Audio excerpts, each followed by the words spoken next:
So that is, bago simulan ng vlog na to, I'm really excited to show you ang future ko i-review. This will be a collaboration with SEC.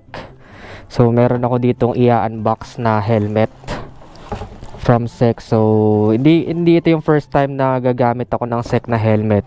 Twice ko na siyang nagamit, so I'm really excited dahil subok ko na yung quality ng isang to. So papakita ko lang sa inyo saglit, pero gagawin ko siya ng separate vlog para may idea kayo kung anong itsura nito.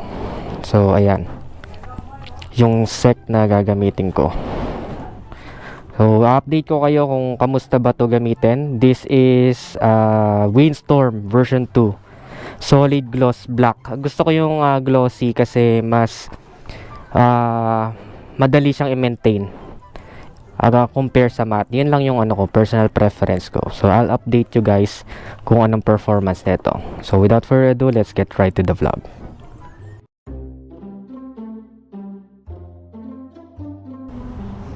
Yo, good day netizens, this is Adriano. Kung bago ka lang sa channel ko, don't forget to subscribe. Also hit that notification bell para lagi ka notified once may bago tayong upload.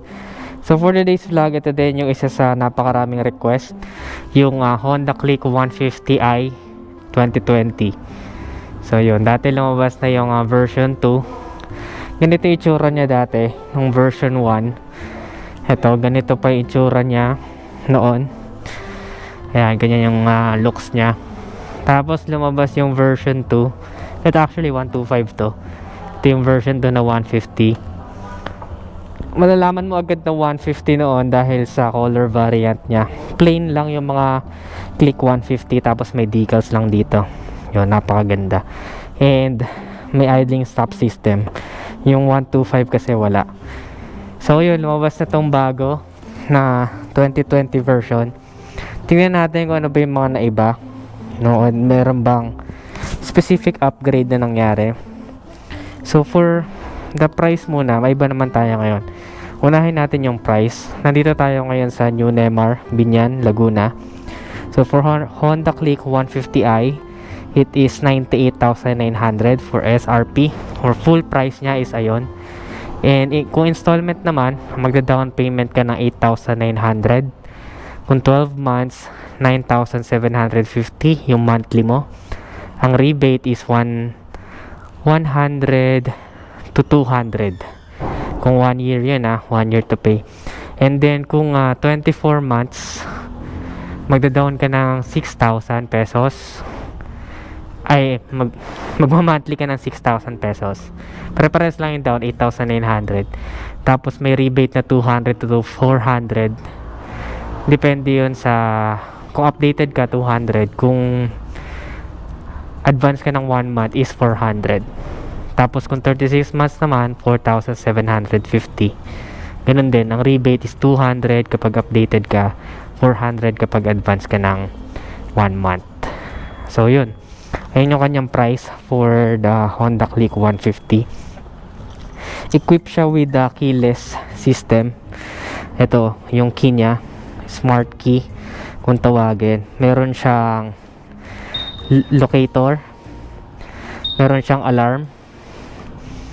Yan, so pag ilalak natin, teka lang, basta lumapit ka, ito kasi nga mga ng click, basta lumapit ka, madidetect ka na niya.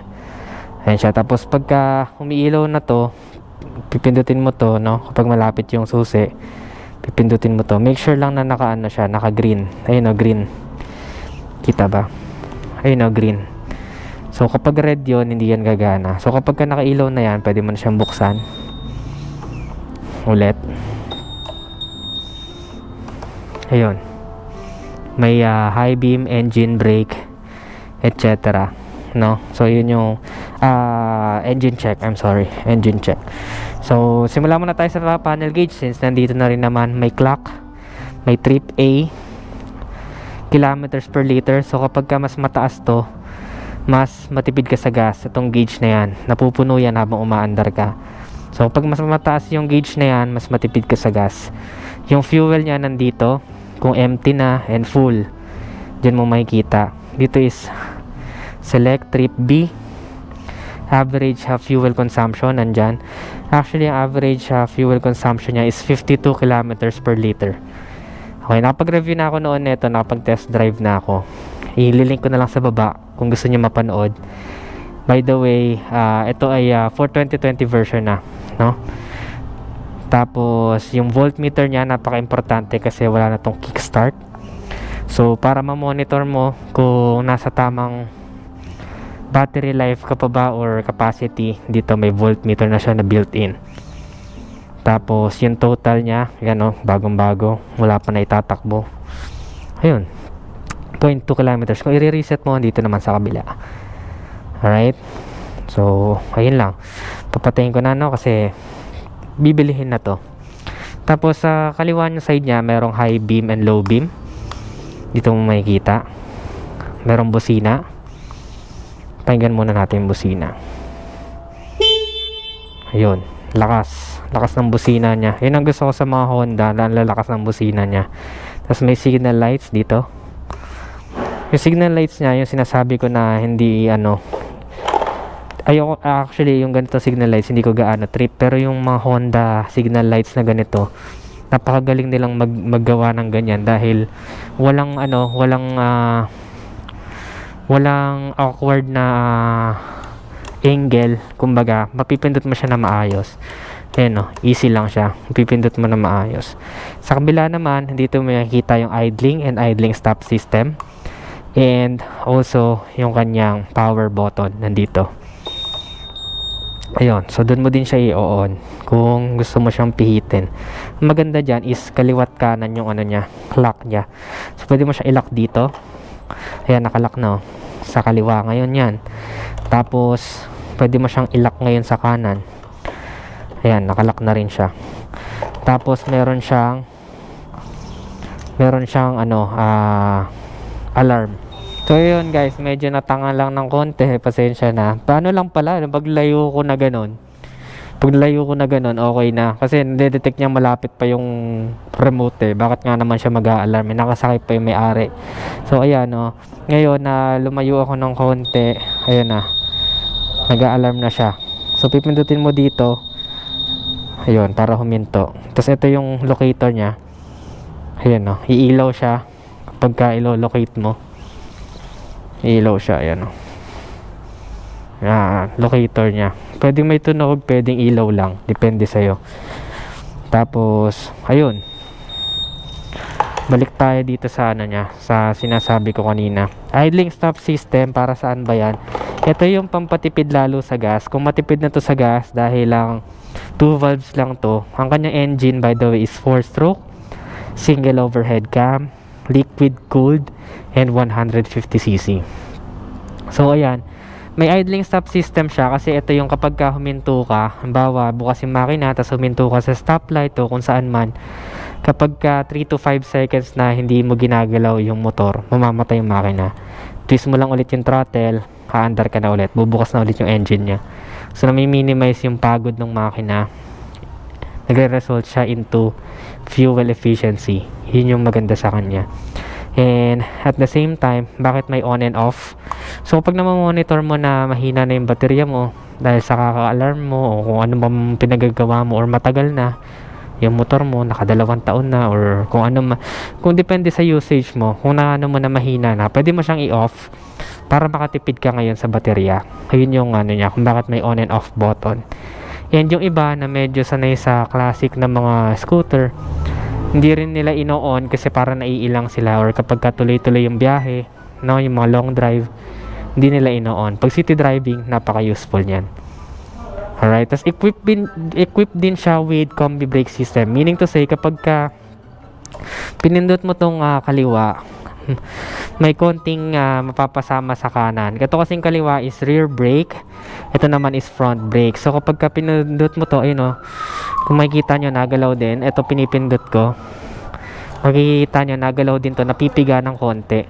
So meaning to say, may percentage lang siya na engage yung likodan mo, tapos pagka piniga mo, engage ng bahagya yung unahan mo. Very good to for beginners kasi hindi pa sila marunong ng mga braking strategies. So ginagawa nila is minsan napapapindot sila dito. So kapag hindi combi brake yun, usually magi-skid yung tires mo ng mabilis. Unlike kung naka-combi-brake, medyo engage yung unahan. So, medyo pantay yung pagkaka-brakes mo.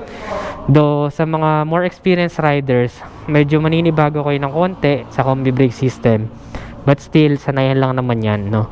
Nakakabisado naman natin ng motor sa pagtagal ng panahon. So, nasa nagamit pa rin yan. Alright? So, ayan, dito, may kita nyo, for a short rider, very convenient siya.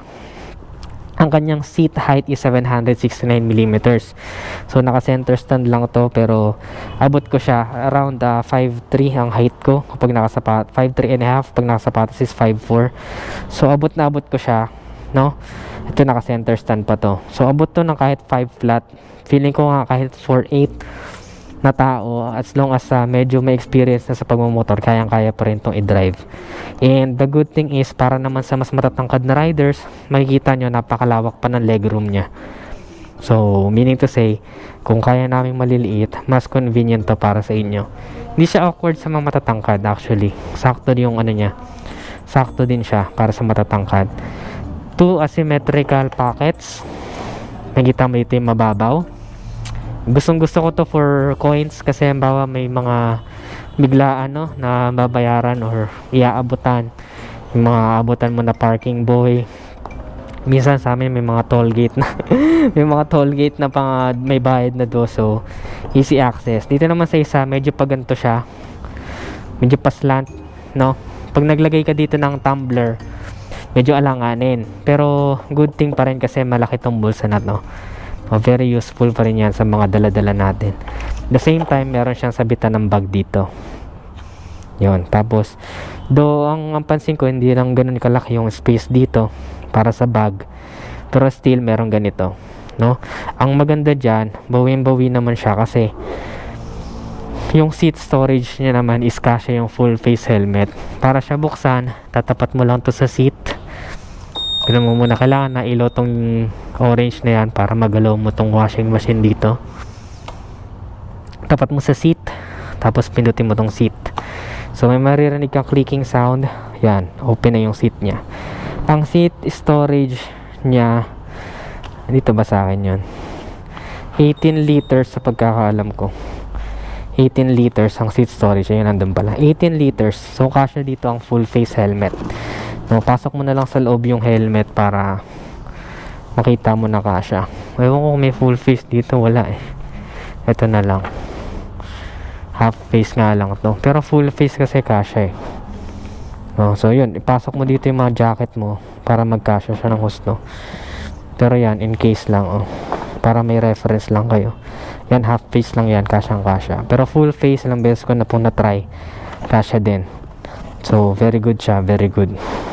Balik na natin to. By the way, hindi ko alam kung kailan ko tayo upload, pero nasa kamote on wheels ako ng September 3. Yun, kita-kits sa inyo kung nandito man ako sa kamote on wheels ngayon. Kita-kits sa inyo. Kapit lang yung bahay ko dyan, na ulan, so pasensya na ako, naka-chinelas ako at naka-shorts kasi na 5 minutes away lang ako. Nakaka-irita pag basahin sapatos, di ba? Ayun, dito tayo sa side mirror pala. Yung side mirror nya is medyo matangkad, pero hindi naman siya overextending na lagpas manibela, medyo lang lagpas. So meron na akong experience na sumabit to once sa side mirror ng jeep tsaka ng van, no? May once na akong experience. So yung iba pinapatabasan to. Personal experience ko lang po yun. Meron din siyang park brake kung tawagan. Ito, para pag pinindot mo siya ganyan, naka-engage yung rear brake nya. Yan, naka-engage. So kung medyo pababa yung napag-parkan mo, is very safe pa rin na hindi ka gugulong. Kaya sa stoplight, inabutan ka sa paganon, pababang ganyan, di pag nagdadrive ka, tendency gumulong ka palikod.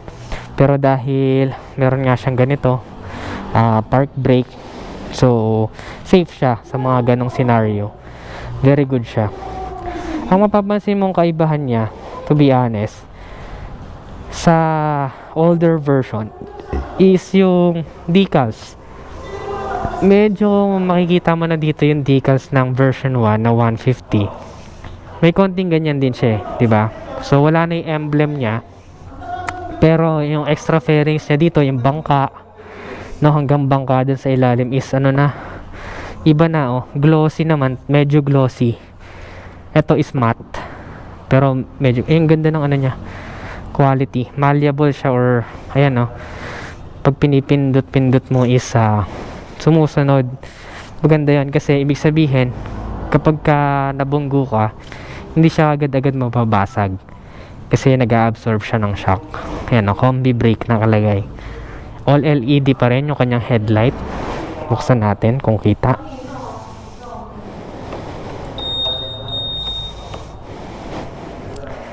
Ayan, no? Ayan ang gustong gusto ko sa click talaga.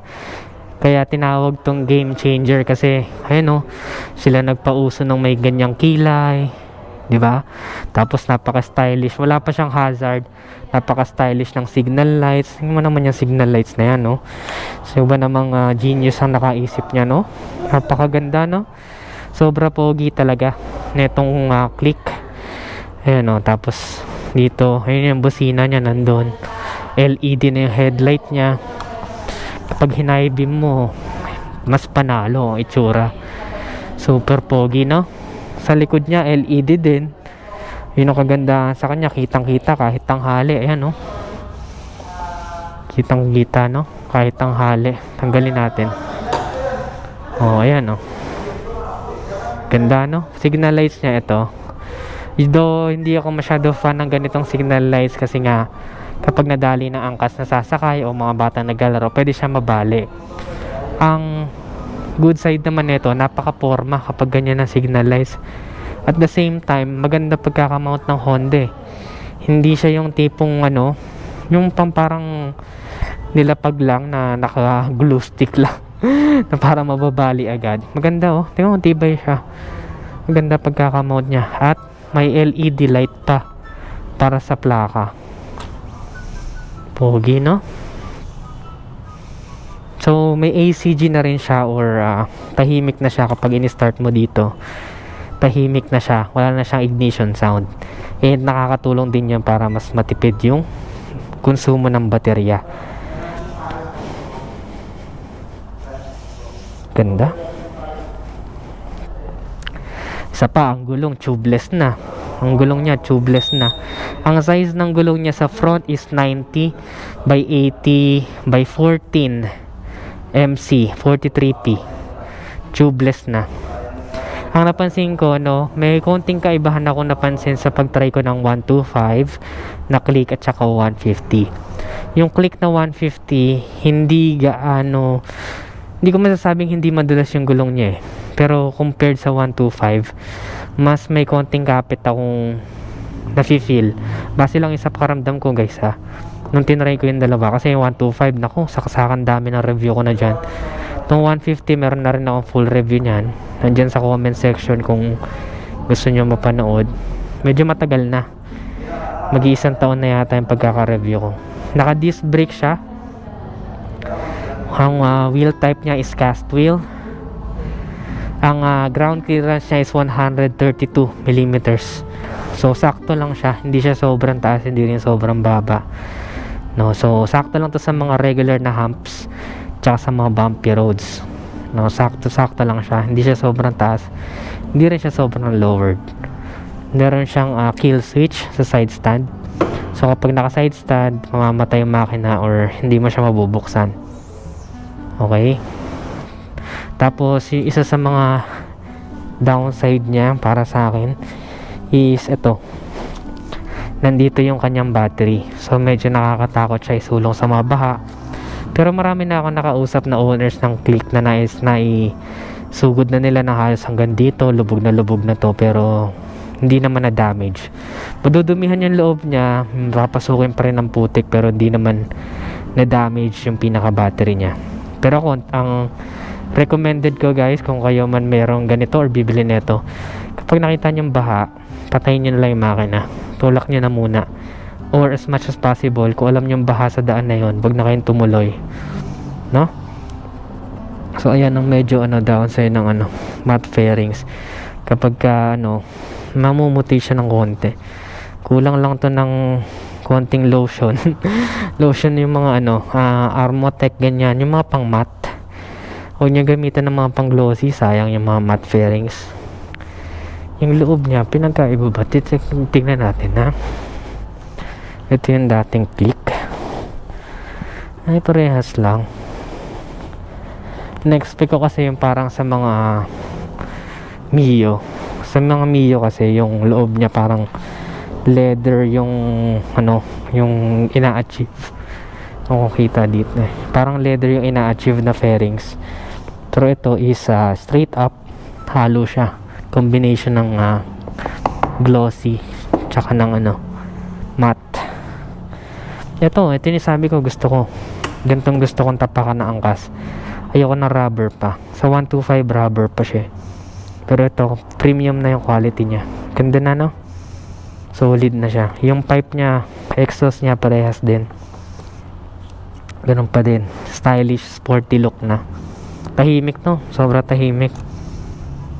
And then liquid cooled. So hindi ka makakamba kahit gaano pa kalayo ang biyahe mo. Hindi ka tatakot sa overheat. Kasi kahit yosi brake lang or ihi brake lang, sobrang hindi ka mag-overheat dyan. Sa likod nga lang niya is drum brakes pa. No, ang rear brake niya is mechanical leading trailing pa sa likod.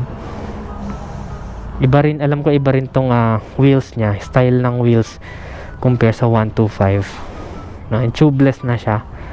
Ang tire size sa likod is 100 by 80, 14 MC, 48P. And wala na siyang kickstart. Kita nyo naman, naka monoshock. Ang fuel tank capacity niya is 5.5 liters. Ayan, 5.5 liters ang fuel tank capacity niya. Sakto na yan for an average fuel consumption na 52 kilometers per liter. Solid na yan.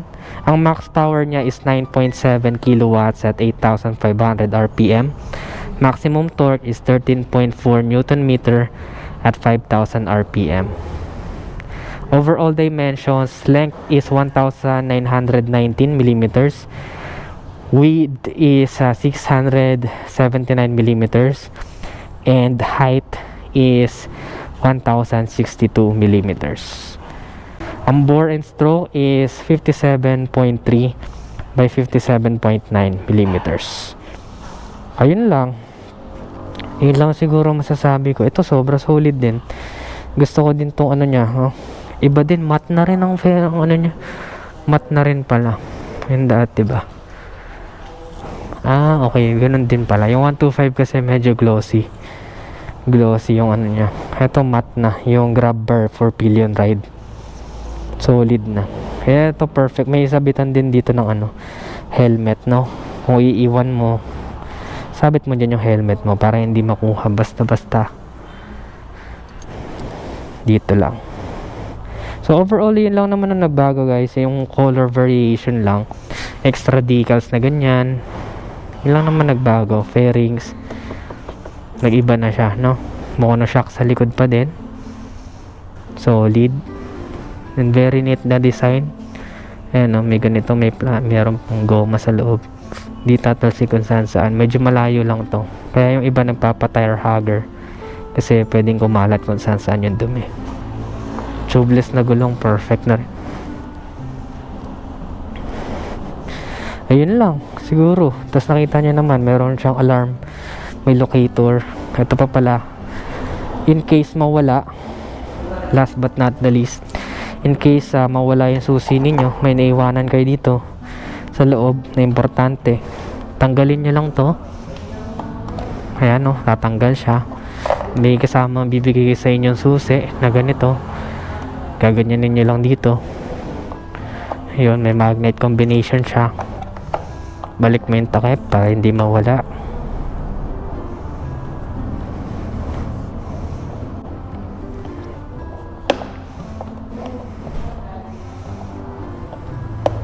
Okay, nakabalik na. Pwede mo nang buksan to ngayon kahit na hindi mo inagalaw dito. Okay. Ayun, yung seat cover niya same pa rin nung dati, waterproof. Ang kanyang upuan is sakto lang ang lapad compared sa Honda Beat. Ito salon-salo yung puwet mo dito, so very good siya. Yung upuan niya medyo ganoon pa rin, matigas pa din, hindi siya sobrang lambot, no. Medyo yun yung ano ko sa click, medyo matigas ang upuan niya. So yung iba nagpapa-modify ng seat, kasi pag matigas ang upuan medyo masakit sa lower back sa long rides.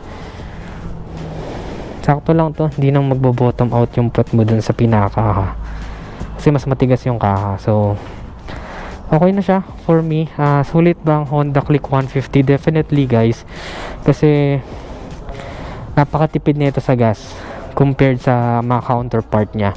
The same time, meron nga akong mga napanood na race, parang nauuna yung Click na stock kaysa sa Aerox. Ewan ko kung ano ang explanation nun. Comment nyo lang sa baba kung nakapanood din kayo ng mga ganun. Parang mga race lang, random lang yun, no? So again, at the end of the day, kung saan tayo masaya, go for it. Ang pinaka-advantage nito for me sa mga 150cc, sobrang dali nitong isingit sa traffic. Very nimble, kasi manipis ka lang maliit ka lang, madali siya isingit sa traffic. Yun ang pinaka-advantage niya. City driving and long drive, walang problema kasi liquid cooled. Fuel efficiency, hindi ka mamumulubi sa gas, napakatipid din. So that's it for Honda Click 150 Combi-Brake 2020 edition. Kung nagustuhan mo, don't forget to give this video a thumbs up, subscribe. Ano pa yung mga next na motor na gusto nyo mapanood sa channel ko, just comment down below. Mga gusto magpa-shoutout, comment lang din kayo sa baba. Again, this is Nel Adriano. Always keep it cool and ride safe always. Bye bye now.